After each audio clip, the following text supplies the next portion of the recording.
Ano? Si Yukmyun? Kailangan mo? Oo. Hinahanap kasi siya ng mama niya. Nasaan na ba siya ngayon? Sandali lang, tatawag ako. Hello, manager? Si Mr. Kong to. Oo, kailan mo si Yukmyun? Oo, siya nga, ang pangalawang anak ni President. Pwede mo ba siya papuntahin dito? Ay, sa totoo lang kasi, pinagbilinan ako ng boss ko na huwag siyang bigyan ng special treatment. Kahit na, nasan ba siya? Ano sinabi mo? Nasaan?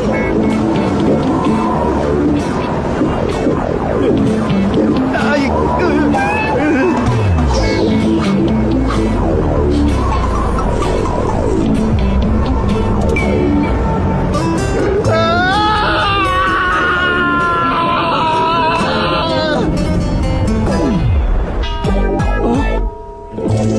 ano problema?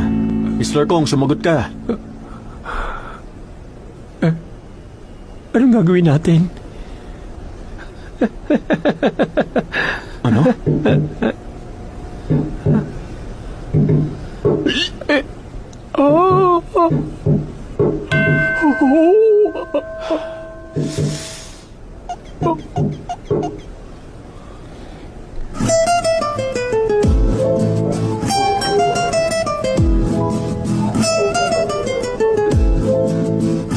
Naku!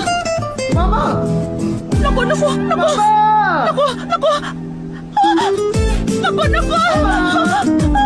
Bakit nandyan ka? Naku! Bumaba ka riyan! Bilis! Mama! Ano? Lumilipad ako dito!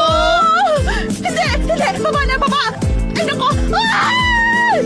Yok! Baba na! Bumaba ka na! Baba na! Hindi! Bumaba ka na! Bilisan mo! Bumaba ka na!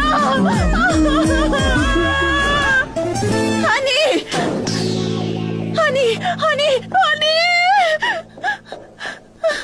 Bakit? Anong ginagawa mo rito? Anong ginagawa ko rito? Iyan lang bang sasabihin mo sa akin tungkol sa nangyayari?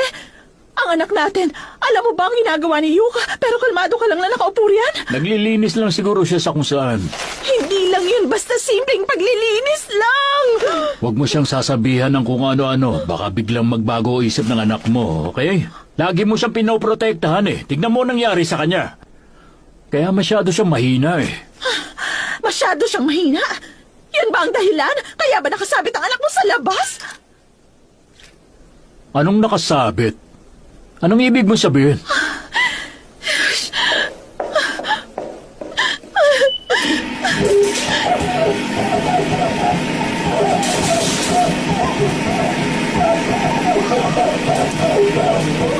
Oh!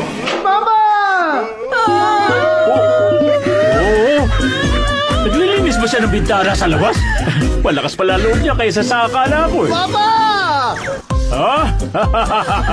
Yan ba ang sasabihin mo habang nakikita mo siya nakasabit sa labas? Baka masaktan na ano mo, mamayin mo na siya! Kaisu! Fighting!